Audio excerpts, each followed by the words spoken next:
Bonjour, deuxième jour de Terra Incognita et hier j'avais commencé par une petite présentation un peu générale.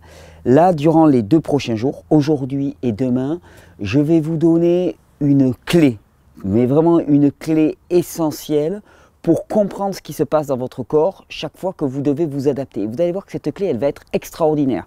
Elle va pouvoir répondre à des tas de questions. C'est: est-ce que je dois changer mon alimentation? À quelle vitesse je dois changer mon alimentation? Est-ce que je dois boire plus ou moins d'eau? Est-ce que les fruits, c'est bon pour moi ou c'est pas bon pour moi? On va même voir le yin et le yang des Chinois. Vous allez voir une quantité de réponses absolument extraordinaires apportées. Et ce n'est pas moi qui vais les apporter, c'est vous qui allez le comprendre au travers de l'explication des principes qui sous-tendent le fonctionnement du corps humain. J'avais envie de poser ça en début de Terra Incognita parce que ces connaissances, elles sont rares et elles sont essentielles et qu'à partir de ces connaissances, maintenant que vous avez des clés, alors vous allez pouvoir jouer avec ces clés et vous adapter en permanence aux conditions qui seront extérieures. Et ça, c'est quelque chose qu'on ne voit pas assez. C'est-à-dire qu'à partir du moment où on reprend la responsabilité, on expérimente la liberté. Et c'est ce que j'ai envie de vous offrir dans ce Terra Incognita, le meilleur.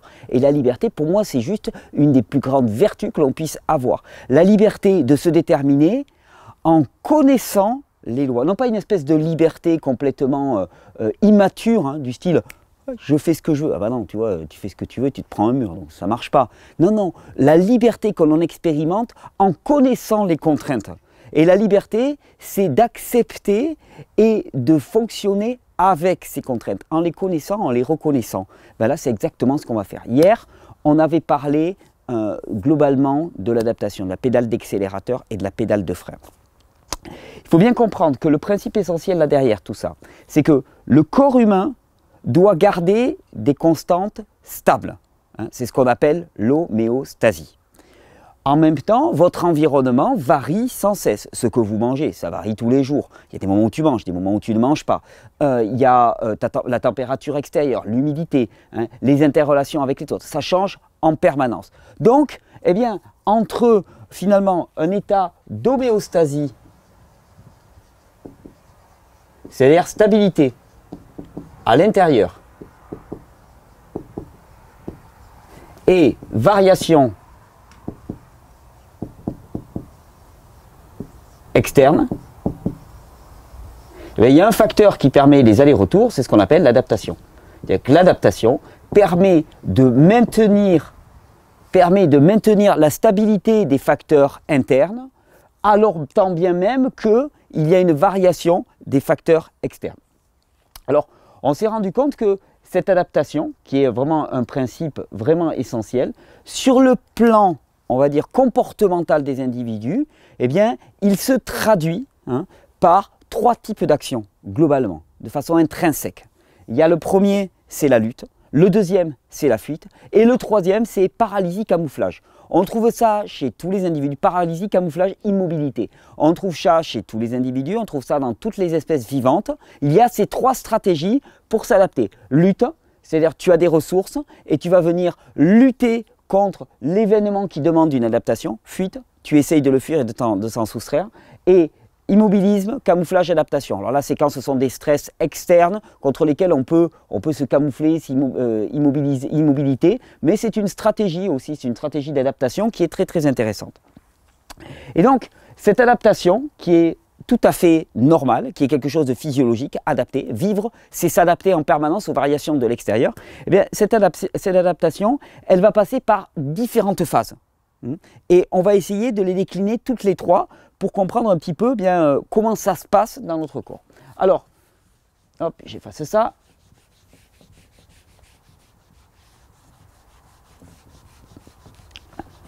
Première phase, tu as un événement. Voilà. Il n'y a plus, alors le sol il est très meuble. Alors, première phase, tu as un événement qui t'arrive dans ta vie, un événement un peu stressant comme on dit. Alors, le stress, hein, il y a le stress positif et le stress négatif. Et qu'est-ce qui va déterminer que le stress est positif ou négatif? C'est est-ce que ça dépasse ta capacité à le traiter, ta capacité dite adaptative. Alors, tu as un événement qui se passe dans ta vie. Premièrement, on appelle ça la phase de choc. la phase de choc qui correspond globalement à ce qu'on appelle la réaction d'alarme.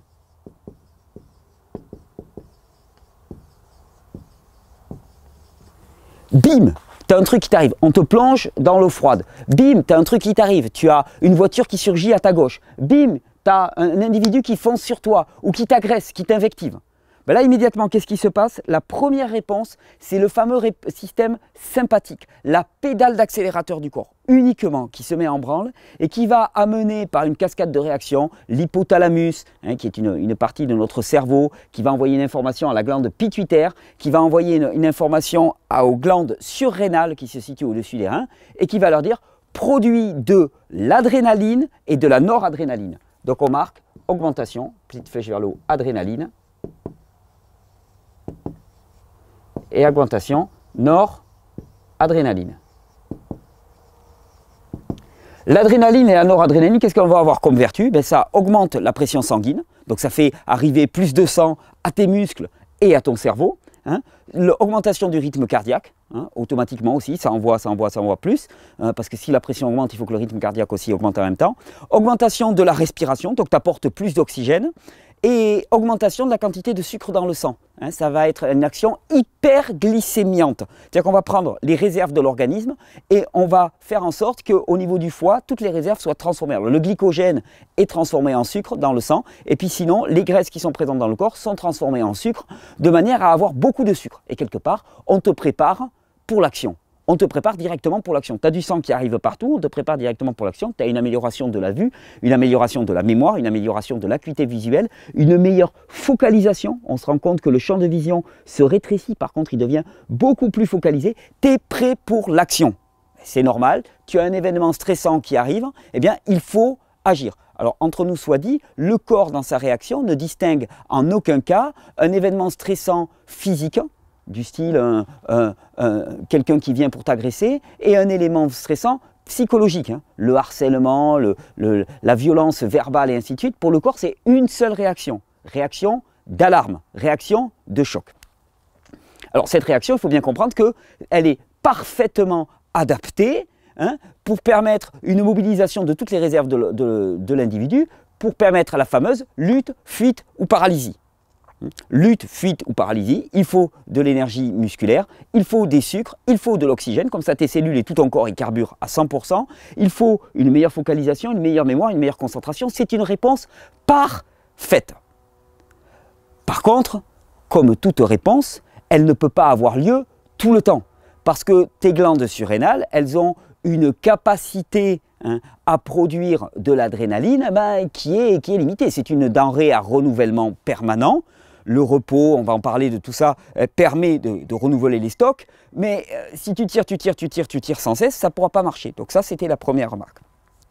Alors, une fois cette phase de choc passée, elle dure très peu de temps, cette phase de choc. S'il faut s'adapter, si le stress, l'événement stressant perdure, que ce n'est pas juste un truc comme ça, c'est pas juste une voiture qui surgit puis après tu peux te relaxer, mais c'est quelque chose qui perdure. Alors on rentre dans une deuxième phase qu'on appelle la phase de résistance.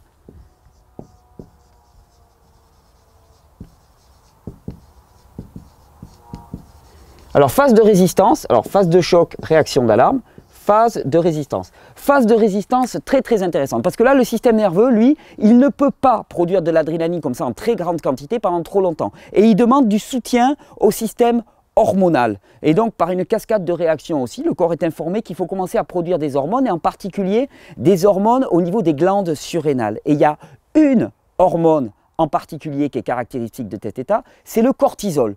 Le cortisol, il va permettre de s'installer dans le stress. Il va permettre de faire en sorte que le corps puisse gérer le stress à moyen terme.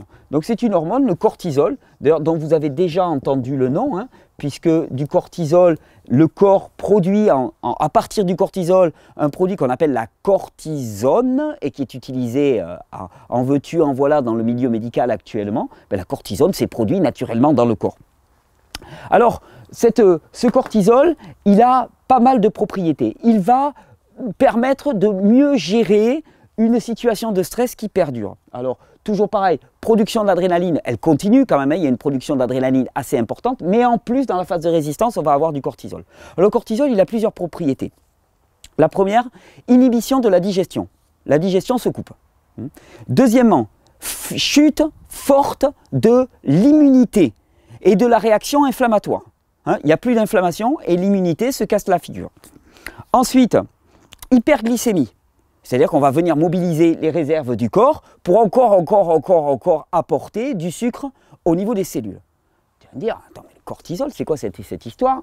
Il amène à une inhibition de la digestion, un retard de cicatrisation des plaies, une baisse de la réponse inflammatoire, une baisse de la réponse immunitaire. C'est pas très positif tout ça. Mais attends, remets-toi dans un contexte naturel. Ce qu'on ne comprend pas, c'est que le corps, il a été conçu et il fonctionne et il continue de fonctionner. Là, quand tu m'écoutes, ton corps que tu crois malade, il n'est pas malade. Il fonctionne parfaitement, sauf qu'il fonctionne dans un système qui n'est plus le bon. Attends, je regarde s'il n'y a pas un problème de micro. Ouais, non, le micro fonctionne, super. Il fonctionne dans un système qui n'est plus le bon. Je regarde là. Ouais, non, c'est bon. Il fonctionne dans un système qui n'est plus le bon. On l'a déplacé, on l'a changé d'environnement. Imagine un environnement naturel. Dans un environnement naturel, tu as un événement qui te tombe dessus. Tu as un prédateur qui te tombe dessus. Lutte, fuite ou paralysie. Lutte, fuite ou paralysie, ça veut dire que ça ne va pas durer longtemps. Hein. C'est-à-dire, soit tu luttes et tu gagnes, ou tu perds. Si tu perds, fini direct à la rue de la paix. Si tu fuis, ben pareil, tu t'enfuis, soit tu arrives à t'échapper, et là tu te reposes tout de suite, soit tu n'arrives pas à t'échapper et tu te fais manger par le prédateur. Paralysie, bon ça dure un certain temps, mais là pareil, soit le prédateur s'en va, soit il ne s'en va pas, et à ce moment-là c'est lui qui a le dessus. Ça dure un petit temps. Alors, que le cortisol inhibe ta digestion pendant que tu es en train de t'enfuir, c'est pas très grave. Et l'avantage, c'est que toute l'énergie qui n'est pas prise par la digestion, eh bien, elle est disponible. Pourquoi? Pour l'activité motrice. Tu peux grimper aux arbres, tu peux t'enfuir. Hein, toute l'énergie qui était utilisée par le système immunitaire, hop, on la récupère pour l'activité motrice, pour détaler. Toute l'énergie qui était prise pour l'inflammation. Hein, l'inflammation étant un processus de régulation normal du corps, salutaire, qui vise à améliorer la réparation dans certaines zones qui ont été lésées. Eh bien, l'inflammation, on la coupe. Enfin, le corps la coupe, hein, c'est pas moi, on la coupe, hein, de manière à ce que tu aies un maximum d'énergie qui soit disponible. Pourquoi? Pour t'enfuir, lutte, fuite ou paralysie. Donc, quelque part, cette réaction avec la production de cortisol, elle est parfaitement adaptée pour permettre quoi? La lutte, la fuite ou la paralysie. Le problème, c'est que dans un contexte naturel, ce genre de situation, il va se passer comme ça et il va s'arrêter très rapidement.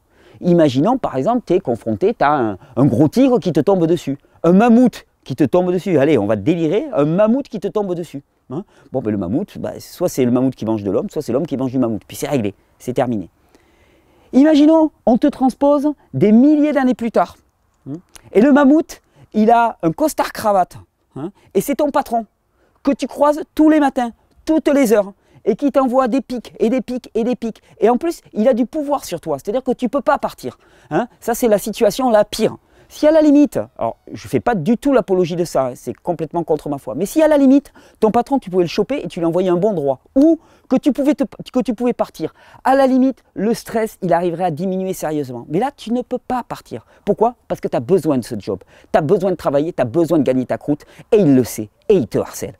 Alors, à ce moment-là, une réaction qui était positive, eh bien, va devenir négative parce que tu vas avoir la digestion qui est complètement bloquée, tu vas avoir le système immunitaire qui ne fonctionne plus, tu vas avoir le système inflammatoire qui ne fonctionne plus non plus, donc plus d'inflammation, plus de digestion, plus d'immunité, tu vas commencer à être, tu vas être pris par des tas de petites maladies, tu as ton adrénaline qui carbure à fond, tu as ton cortisol qui carbure à fond. Tu as une action hyperglycémiante, c'est-à-dire que tu as énormément de sucre dans le sang, et le cortisol, il réalise une troisième chose, enfin une quatrième ou une cinquième chose. Le cortisol réalise globalement une résistance à toutes les autres hormones. Résistance à l'insuline, résistance aux hormones thyroïdiennes en particulier, résistance hormonale.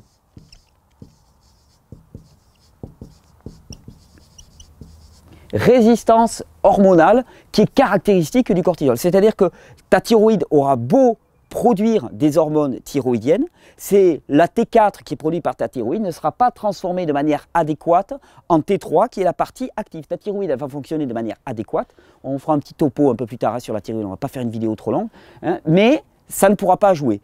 Pareil pour l'insuline, vous avez déjà entendu parler de résistance à l'insuline. L'un des facteurs premiers de la résistance à l'insuline, c'est quoi? C'est d'être soumis à un stress chronique, hein, qui va faire que le cortisol va amener à une résistance chronique. Alors, dans la phase de réaction choc, réaction d'alarme, suivie de la phase de résistance, il y a un truc qu'il faut voir.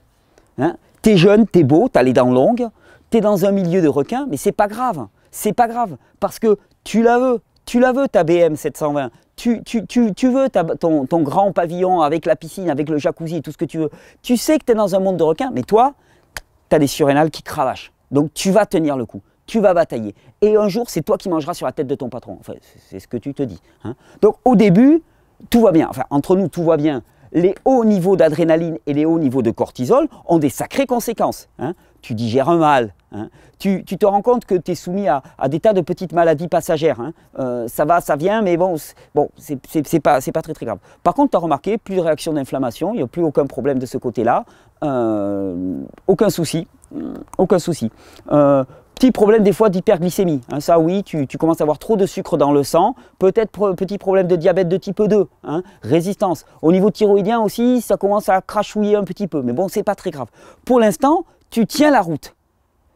Mais ça, le problème, c'est que tes glandes surrénales, elles produisent du cortisol, elles produisent de l'adrénaline, la noradrénaline. On va voir aussi toutes les autres hormones qu'elles produisent dans la deuxième partie.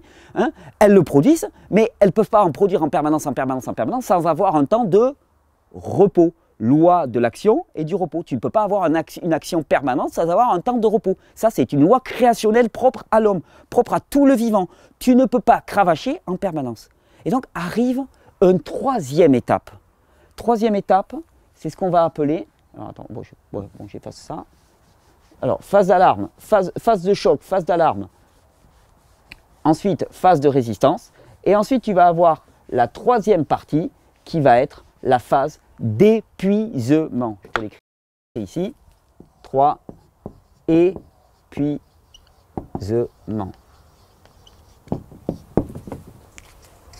Épuisement. Ça veut dire quoi? Ça veut dire qu'à force de tirer sur tes glandes surrénales, à force de marcher à la stimulation, alors d'ailleurs quand tu passes de la phase 2 à la phase 3, quand tu commences à basculer dans l'épuisement, ben, tu vas commencer à avoir besoin de plus en plus de stimulants parce que tes glandes surrénales n'arrivent plus à produire du cortisol comme il faudrait. Hein, tu n'es plus aussi jeune que tu le voudrais. Tu commences à avoir un peu plus de mal. Donc tu vas marcher au café, à la coke, aux stimulants en tout genre, sexe, à télévision, stimulation sonore, stimulation visuelle. Ah, il faut que ça envoie, il faut que ça envoie. Moi, dans ma vie, si ça envoie pas, ça ne me va pas. Ah non, non, mais je ne veux pas me poser. Je veux toujours y aller, ne jamais m'arrêter. Ok, là, tu es en train de se glisser dans l'épuisement. En épuisement, qu'est-ce qui se passe? Adrénaline, cortisol. Et puis, on va voir que toutes les autres hormones des glandes surrénales vont, elles aussi, s'écrouler. Ça sera pour la prochaine vidéo. C'est là où on aura toutes les clés du changement alimentaire. Ton système adaptatif, il s'écrase complètement. Donc tu n'arrives plus à produire suffisamment d'adrénaline, tu n'arrives plus à produire suffisamment de cortisol. Quelles vont être les premières conséquences? Alors, pas assez d'adrénaline, ta tension chute drastiquement. Tu vas commencer à avoir des difficultés à irriguer toutes tes extrémités, les mains, les pieds. Tu commences à avoir les mains froides, les pieds froids. Est-ce que tu as déjà remarqué aussi, quand on commence à avoir la peau sèche, on a la peau sèche où? Au niveau des mains, des avant-bras, des pieds, des mollets et du visage. Et pourquoi? Parce que la peau sèche, la peau qui sèche, c'est simplement un endroit du corps qui n'est pas irrigué de manière adéquate, uniquement. Défaut d'irrigation. Donc tu commences à avoir froid aux mains, froid aux doigts. Le fameux syndrome de Raynaud, c'est juste un syndrome d'épuisement. Hein. Syndrome de Raynaud, pied froid en permanence. Hein. Et puis alors qu'est-ce qui va être froid? La tête. Il n'y a plus assez de sang qui remonte au niveau de la tête. Mémoire, audition, vision, tout ce qui est propre. Je veux dire, dans la phase d'alarme, tu as un afflux de sang important au niveau du cerveau pour augmenter ta vision, ta mémoire, ta concentration et ta focalisation. Dès que l'adrénaline se casse complètement le nez et que tu n'arrives plus à produire suffisamment d'adrénaline parce que ton système est complètement épuisé, qu'est-ce qui va se passer? Ta vision, ta focalisation, ta mémorisation, ton audition, ton olfaction, tout ça chute drastiquement. ton équilibre aussi. Tu vas commencer à avoir des troubles de l'équilibre. Hein, parce que tu as le cervelet là qui se situe juste au-dessus du tronc cérébral, qui est responsable de l'équilibre. S'il n'est pas irrigué en sang de manière adéquate, ça ne va pas marcher. Et puis surtout, qu'est-ce qui va se passer? Dépression. Dépression, absence de pression. Défaut d'apport de sang au niveau du cortex cérébral et en particulier au niveau du lobe frontal. C'est la définition clinique de la dépression. Et ouais. Toi, tu croyais que ta dépression, c'était lié aux abus que tu avais eus dans l'enfance? Oui, peut-être, certainement, parce qu'ils ont créé un stress, évidemment, mais c'est ce stress qui est responsable de la dépression. Actuellement, ce qui est responsable de la dépression, ce ne sont pas les abus que tu as eus dans ta petite enfance, c'est le défaut d'apport de sang au niveau du lobe frontal. Et c'est ça qu'il faut résoudre spécifiquement. Tu rentres dans la phase d'épuisement. Et puis à côté de ça, tu n'as plus assez de cortisol qui est produit. Alors là, d'un seul coup, la réaction inflammatoire qui était empêchée par le cortisol, là d'un seul coup, inflammation chronique. Ça s'enflamme de partout dans ton corps. C'est douloureux de partout, c'est enflé de partout. Inflammation chronique au niveau du corps. Dès qu'il y a inflammation chronique, c'est que ton corps ne produit plus assez de cortisol et donc de cortisone qui est un anti-inflammatoire.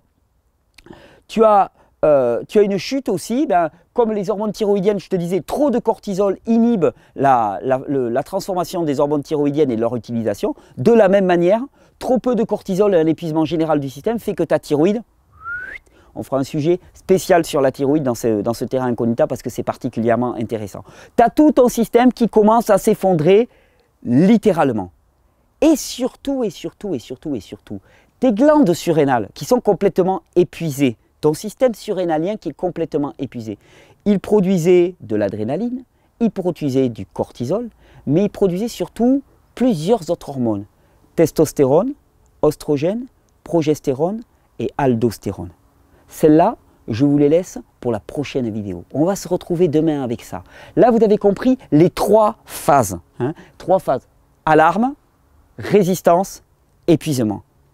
Il va de soi que quand tu es en résistance, il n'est pas temps de continuer jusqu'à passer à l'épuisement. Il est temps de tirer le frein à main et de se rendre compte que tu es en train de brûler tes réserves. Parce que ressortir de l'épuisement, c'est quand même sacrément compliqué. Et on va voir un petit peu comment on peut en sortir. Dès à présent, vous avez compris ce qui se passe dans le corps humain. Si vous allez pouvoir reconnaître à quel stade vous en êtes.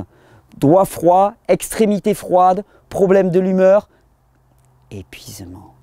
Je donnerai d'autres critères demain, d'autres critères de l'épuisement. Vous avez les avant-bras secs, la peau sèche, hein, épuisement. Par contre, tu as des problèmes de digestion, tu es tout le temps speed, tu as ton adrénaline, ça répond bien, tu as besoin de te stimuler en permanence. Hein. Là, tu es encore dans la phase choc et résistance et il est temps de changer de mode de vie. Parce qu'en fait, dans ce terrain incognita, on va ne parler que de ça, de réforme du mode de vie. Je vais même dire de retournement radical du mode de vie. Parce que tu comprends que le mode de vie que tu mènes actuellement, il te conduit inéluctablement de 1 à 2 à 3. Et quand tu es dans 3, il n'y a plus rien qui fonctionne. Alors maintenant, il va falloir retourner les choses. Si tu es à 3, il va falloir retourner pour passer à 2, puis pour passer à 1, puis pour passer à 0. Si tu es à 2, il faut aussi retourner. Retourner globalement notre mode de vie et comprendre que nous en sommes totalement responsables. Mais dans cette responsabilité, dans la compréhension des lois physiologiques qui nous gouvernent, il y a aussi la totale liberté. C'est ce que je vous souhaite dans ce terrain incognita. On se retrouve demain avec la 3e partie, dans laquelle on va comprendre tout ce que l'on peut en déduire de cet épuisement et comprendre que c'est certainement le facteur clé et que c'est ça qui va nous permettre de déterminer qu'est-ce qu'on doit manger. On va répondre à cette question demain. Et ce ne sera pas des recettes. Bonne régénération.